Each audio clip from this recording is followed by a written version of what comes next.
Last week, Twitter permanently banned Tommy Robinson for a tweet that supposedly violated its terms and conditions. Let's take a look at the offending tweet. As you can see, Tommy claimed Islam promotes killing people.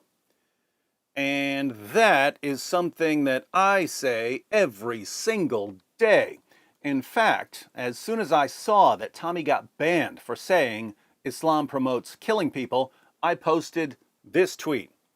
So, Twitter banned Tommy Robinson for saying Islam promotes killing people. Hey, at Twitter, Islam promotes killing people. All caps.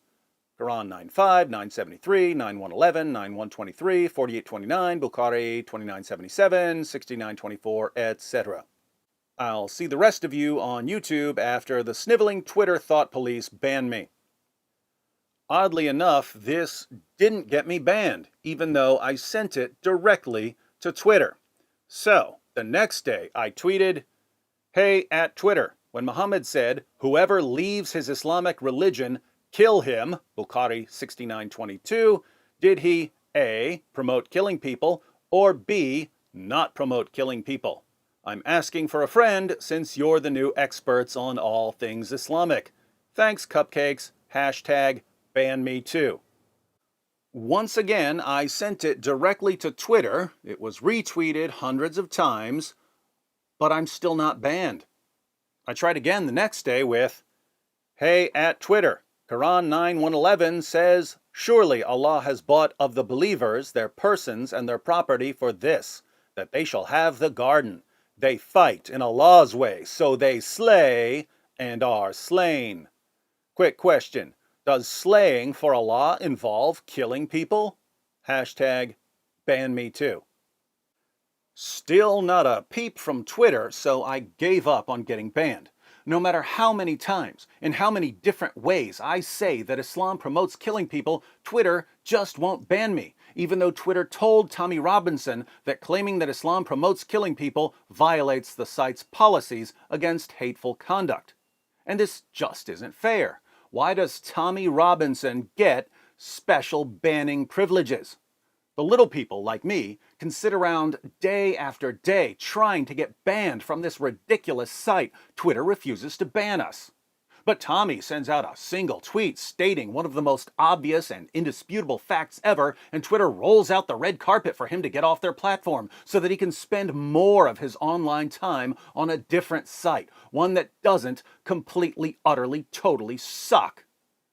The more I think about Twitter's blatant favoritism towards Tommy Robinson, the more I realize that I can't back down. Someone has to stand up for the little people so that we too can get banned from Twitter and never again have to spend another second having our information filtered by a bunch of Sharia-compliant leftist screwballs. So I make this promise to you, the people, that I'm going to work tirelessly until Twitter meets our demands and permanently blocks anyone who wants to get blocked. I'll start with this. Twitter supports terrorism. Twitter supports ISIS. Twitter supports Al-Qaeda. Twitter supports Boko Haram. Twitter supports Al-Shabaab. Twitter supports Hamas. Twitter supports the Taliban. How so? Well, think about it. If you're living in Taliban-controlled territory or a town that's been conquered by ISIS, it's not exactly safe to criticize the ideology of these groups. So any challenges to their ideology have to come from outside, from elsewhere, from places like Great Britain or the United States. The first step in challenging the ideology of the terrorists is to go to their books and raise awareness about the contents of those books. That's step number one in dealing with the ideology of groups like ISIS and Boko Haram and the Taliban. But that's exactly what Tommy Robinson did when he stated that Islam promotes killing people. Islam commands things like, "Whoever leaves his Islamic religion, kill him." That's a command to kill apostates. There are places in the world where apostates are being killed because it's commanded by Islam. It's not safe for the apostates in those areas to speak out against Muhammad's commands. So the only people who can speak out against the commands are outsiders, people like Tommy Robinson. But when Tommy says something that's completely and indisputably true, Twitter replies, "You're banned, because even though you can say whatever you want, whether true or false, about any other religion in the world, you can't make certain statements about Islam, even if they're true." So, Twitter actively prevents people from challenging the ideology of terrorists. Twitter protects their ideology. To challenge the ideology of terrorist groups is, according to Twitter, hate speech. The result is that people who live in areas dominated by jihadis aren't safe to challenge the ideology of jihadis, and people who don't live in areas dominated by jihadis are marginalized and silenced by sites like Twitter. Hence, the ideology goes unchallenged and the jihad continues.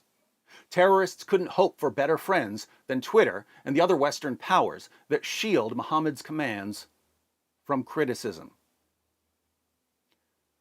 Are you going to ban me now, Twitter? Or do I have to keep going? I humbly await your decision. Well, let's make this quick, because after I get banned by you, I'll schedule a trip for the UK, which will also ban me for saying something undeniably true about Muhammad and the Quran.